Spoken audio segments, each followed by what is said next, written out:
de l'ONU. Voici l'arrivée du chef de l'État à New York, envoyé spécial Lazare Aboneur, Barthel Boisse de la presse présidentielle.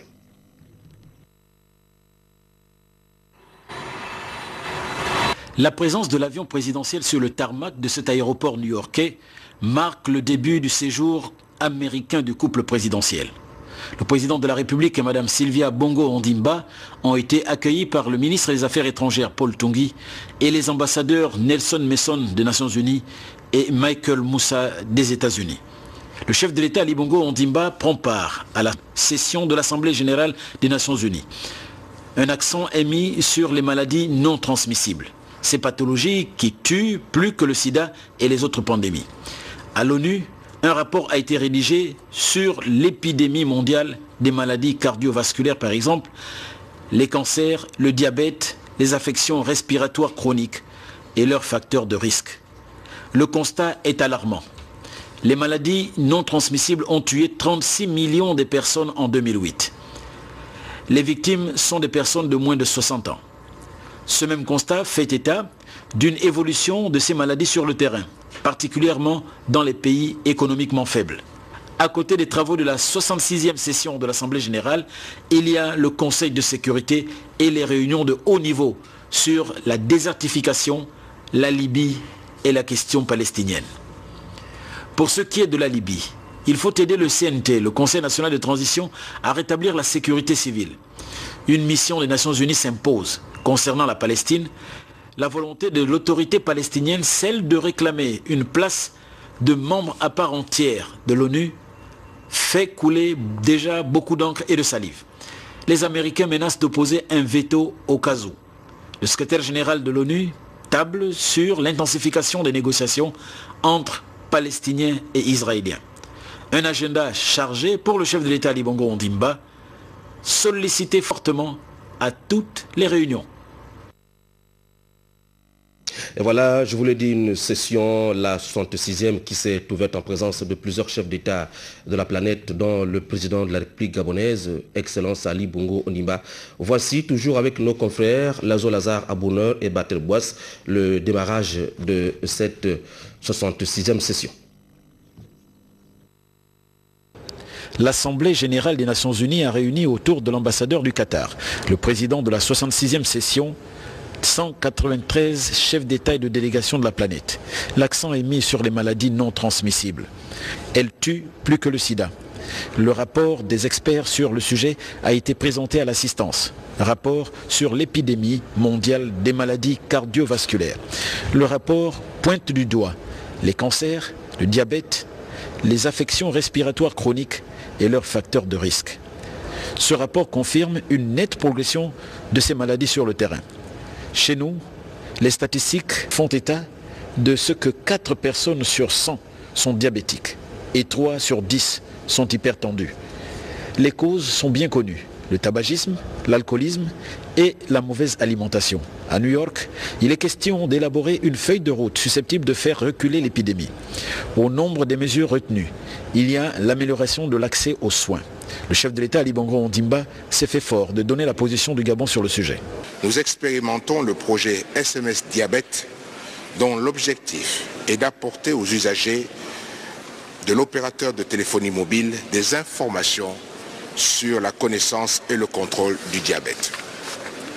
Nous avons également prévu des mécanismes nationaux de contrôle, dont un institut de cancérologie qui ouvrira ses portes en 2012, et par ailleurs des efforts de recherche opérationnelle sur la drépanocytose au Centre international de recherche médicale de Franceville.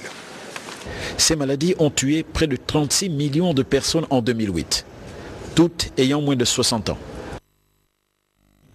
Et voilà donc, nous reviendrons au cours de nos prochaines éditions d'informations sur l'importante allocution du président Ali Bongo Ondimba ce jour à la tribune des Nations Unies. Sur ce plateau, Eugène Minko de notre rédaction. Eugène, bonsoir. Bonsoir. Alors, vous avez suivi donc depuis Libreville le début des travaux de cette 66e session de l'ONU. Eugène, il faut dire que cette réunion constitue, à n'en point douter, un signal fort pour l'ONU et pour cette institution internationale de jeter les bases de la concrétisation finalement des objectifs qu'elle s'était fixés pour ce millénaire.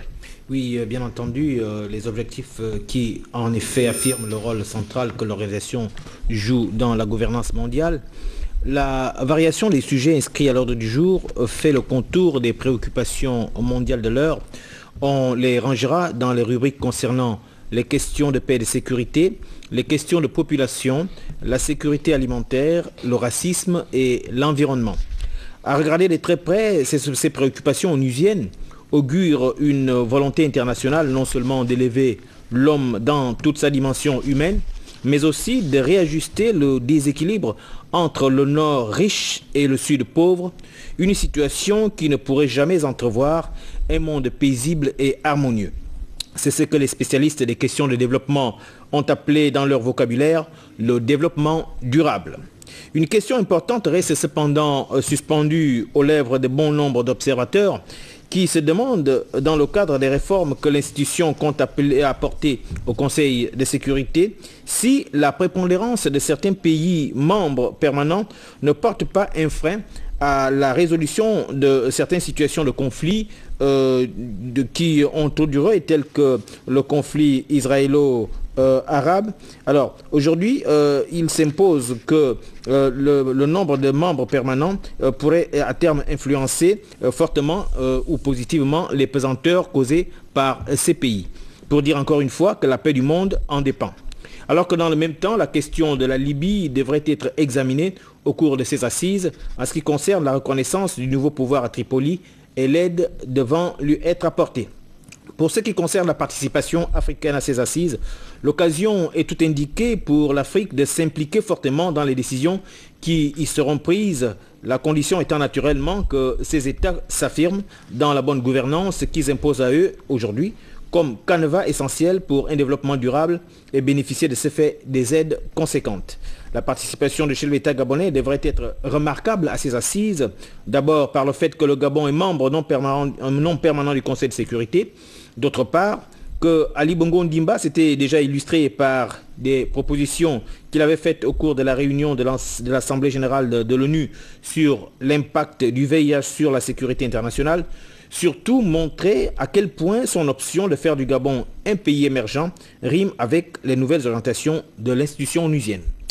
Eugène Minko, merci. En tout cas, nous vous retrouverons tout au long de cette 66e session qui a démarré ses travaux, je le répète, ce matin au siège des Nations Unies à New York, sur place à Libreville. Nous vous le disions il y a quelques moments, les élèves du Gabon ont renoué ce matin avec le tableau noir, avec la faveur de cette rentrée des classes 2011-2012. Tout de suite, le constat d'Yves Oyono dans quelques établissements de la capitale gabonaise. Après des vacances bien méritées, la joie des retrouvailles entre enseignants et élèves était au rendez-vous ce lundi. Je suis contente de voir mes amis parce qu'ils m'ont manqué pendant les vacances. Et je suis aussi contente de voir les enseignants que j'ai laissés avant de partir. Je suis aussi contente de revenir à l'école parce que l'école aussi me manquait. Les cours d'école offrent désormais ce type d'ambiance aux observateurs avertis. La rentrée était effectivement effective au sein du complexe Léomba. Vous avez pu mesurer l'affluence effectivement des élèves ce matin. Tout à l'heure, le proviseur et moi-même, nous nous sommes adressés non seulement aux parents d'élèves, mais aux élèves également. Et dans la semaine, notamment mercredi, nous allons commencer les cours avec les élèves de classe d'examen. Donc nous allons faire une rentrée progressive. Nous avons décidé de procéder à une rentrée échelonnée. Pour tous les responsables d'établissement, le temps urge. Il faut régler les dernières formalités et mettre tous les élèves en phase avec le programme officiel défini par la tutelle. Les parents et les seuls juges, le ministre a été clair, l'école qui ne produit pas les bons résultats, il a demandé aux parents de ne pas y aller. Les parents vont là où le travail se fait et ce travail est palpable chez nous. Pour certains parents d'élèves, le problème de transfert reste épineux. Et je crois que l'État avait dit qu'il veut maintenant les enfants à proximité de leur habilitation. Mais je suis allé la Kiri. Mais on envoie l'enfant, il veut du B2.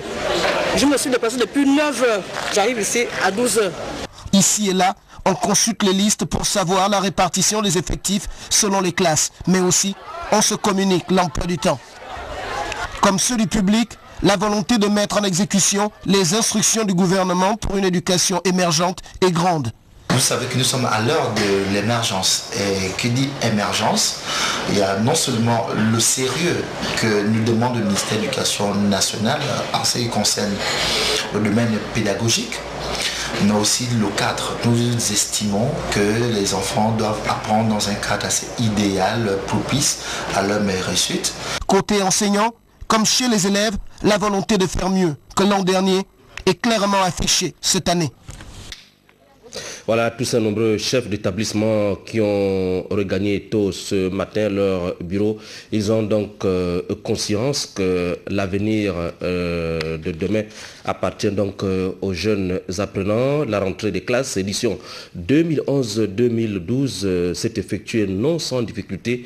Difficulté notamment pour les parents d'élèves. Certains ont eu tout le mal du monde à inscrire leurs enfants à cause de la cherté donc des inscriptions malgré le mot d'ordre de gratuité du ministère de l'Éducation nationale. Nous retrouvons Ivo Yono.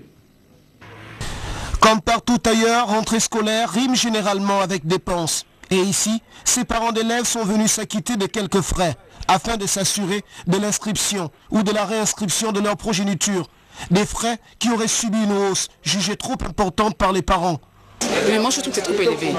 Vu les structures, vu l'établissement, 19 000 c'est trop. Si au public tout semble normal, en milieu protestant, comme chez les catholiques, on apprécie différemment la situation. L'église évangélique du Gabon, avec l'ensemble de ces établissements, reste quand même l'ordre d'enseignement qui offre des prix au niveau social. Nous maintenant, n'est-ce pas, enseignement catholique, nous devons faire face à une situation qui veut, n'est-ce pas, que nous reversions une certaine partie, n'est-ce pas, des frais que nous recevons des parents. Et donc la direction des affaires financières de notre institution nous a autorisé, en fait, après la décision, de revoir quelque peu en hausse ce que nous prenions des parents, n'est-ce pas, pour le fonctionnement de nos établissements. 25% de hausse des frais d'écolage pour les établissements placés sous la tutelle des catholiques. C'est assez pour faire grincer des dents, au moment où les mesures prises par le chef de l'État l'an dernier restent pourtant d'actualité, en ce qui concerne certains éléments, comme la rame de papier et la tenue scolaire. Étant entendu qu'un certain nombre de parents ont de nombreux enfants, il n'y a pas de frais de scolarité en tant que tel, il n'y a pas de coopérative, puisque c'est entièrement pris en charge par l'État. Il n'y a pas de rame qui soit demandée aux parents, donc nous respectons effectivement les dispositions qui nous ont été transmises par la tutelle. Côté enseignement technique et professionnel, les réglages sont faits. Il s'agit pour nous de mettre davantage l'accent sur la pratique pour que ces stagiaires-là soient tout de suite opérationnels au terme de cette année scolaire. Et tout devrait se passer conformément aux objectifs visés par le gouvernement en matière de formation. Eh bien donc la rentrée scolaire 2011-2012 a bel et bien eu lieu aujourd'hui sur l'ensemble du territoire national. Une rentrée mise à profit par l'association des jeunes de la cité Octra de procéder au nettoyage de toutes les salles de classe de l'école publique de l'Octra 1. Nous sommes à Libreville. Voici le reportage de Jean-Augustin Zengi, fidèle Nico de notre rédaction. En prélude à la rentrée scolaire 2011-2012 effective ce lundi sur toute l'étendue du territoire national, l'association des jeunes de la cité Octra a organisé une journée retroussant les manches à l'école publique de l'Octra 1. Une action qui vise à assainir ce milieu éducatif qui accueille plus de 600 élèves cette année. Je viens ici pour aider nos jeunes petits frères, nos cadets. Alors ça, comme c'est la rentrée académique qui a été 2011-2012, mon association et moi, venir nettoyer cet établissement pour que nos petits frères viennent apprendre un environnement sain et propre. Venir commencer les cours dans de bonnes conditions ici. Le nouveau directeur qui a pris une part active à cette journée a salué l'initiative de ces jeunes.